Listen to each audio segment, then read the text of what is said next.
Guys, I'm Hannah, and together with my teammate Ziray, we were working on the paper retrieval bench this summer. So today I'm gonna do this presentation will be about this retrieval bench, chunking and embedding choice as a first class variables in cross domain retrieval evaluation.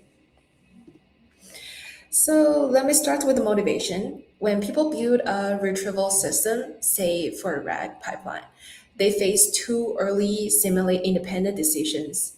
The first one is how to chunk their documents, and second one is which embedding model to use.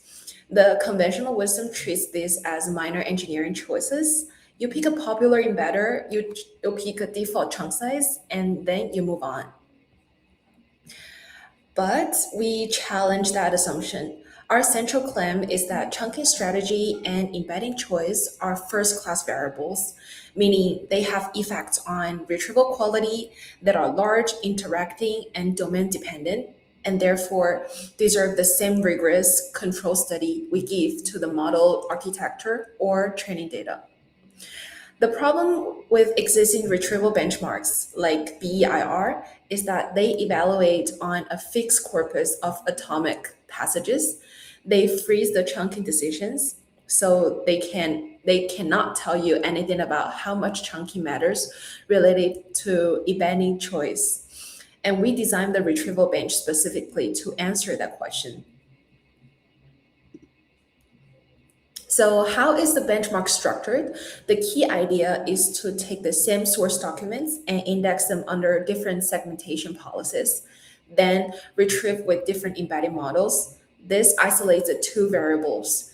The design process four independent axes, the 12 domain, different text type draw from established IR datasets, and we have four chunking strategies, fixed window, sentence, recursive, and semantic. And we use the three dense embedding models. One is OpenAI text embedding 3 small, one is BGE small, and the other one is E5 small. As for the BM25, it includes as a sparse design for the benchmark. And the full experiment complete cross product, every domain and every chunker and every retriever.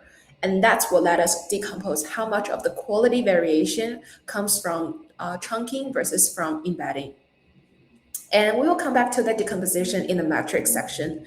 The core research question is, how much does the chunking strategy matter relative to embedding model choice? And does that ratio change depending on the domain? And now let me walk you through how the data is built, because the construction has a few details that matter for interpreting the results. Each of the 12 domains reuses existing IR datasets, so queries and relevance judgment are already exist. These include familiar BIR style sets like TREC COVID, PHI-QA, ArguANA, NF Corpus, SciFacts, SciDocs, Natural Questions, Fever, HotPotQA, DBpedia Entity, Quora, and the Open Domain QA set. So there is an important caveat we state specifically. Because of this subsampling, the scores support comparison among configurations on the same sample corpus. They are not directly comparable to the numbers on full corpus leaderboards like BEIR. So when you see NDCG numbers later, the right question is chunker A versus chunker B on the same sample set, but not how does this rank against the BIR leaderboards. And this is a deliberate internal comparative benchmark. The four chunky strategies are the heart of the setup. So let me describe each one concretely. The first one is fix 512. This is the most naive baseline. It cuts the document into windows of up to 512 white space delimited words with 50 words overlap between consecutive windows. Overlap is there to avoid splitting a meaningful span right at the boundary. The second one is sentence. This uses NLTK to segment the document into sentences, then groups them into a non-overlapping windows of the 3 sentences each.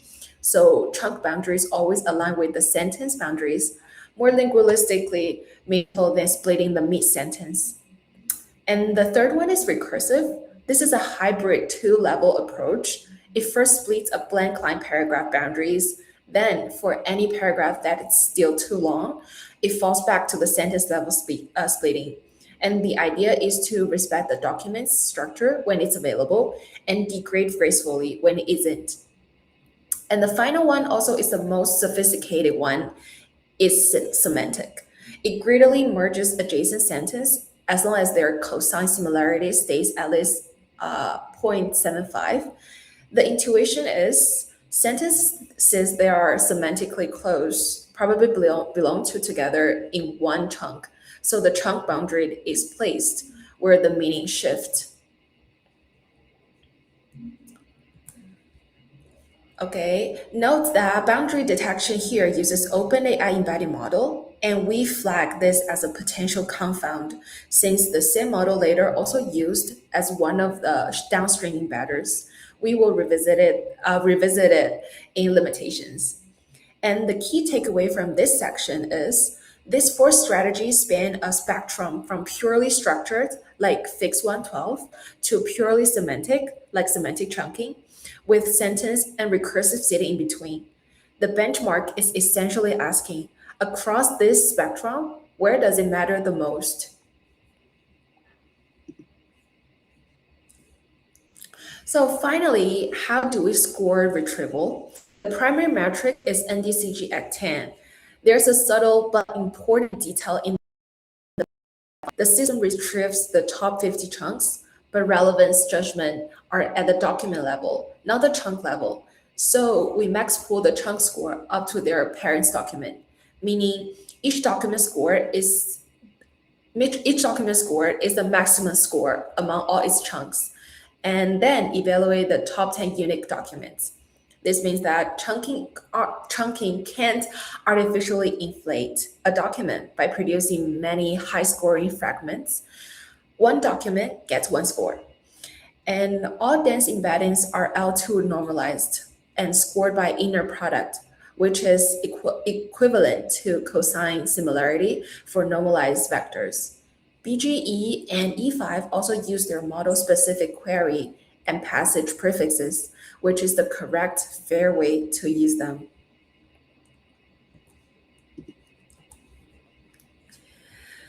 So now the most novel part of the methodology. To quantify whether chunking or embedding matters more, we introduce two indices via variance decomposition. The first one is CSI, the chunking sensitive index, roughly how much the score varies when you change only the chunker while holding the embedder fixed, average over all embedders and normalized by total variance.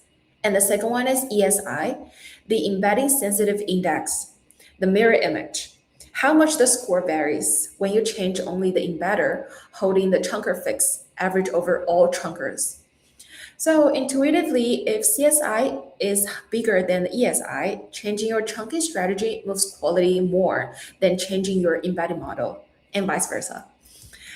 We also use a bootstrap confidence interval and paired tests. So comparisons comes with uncertainty estimates, not just the point numbers. And that's the full setup, the data, the four chunkers, and the measurement framework.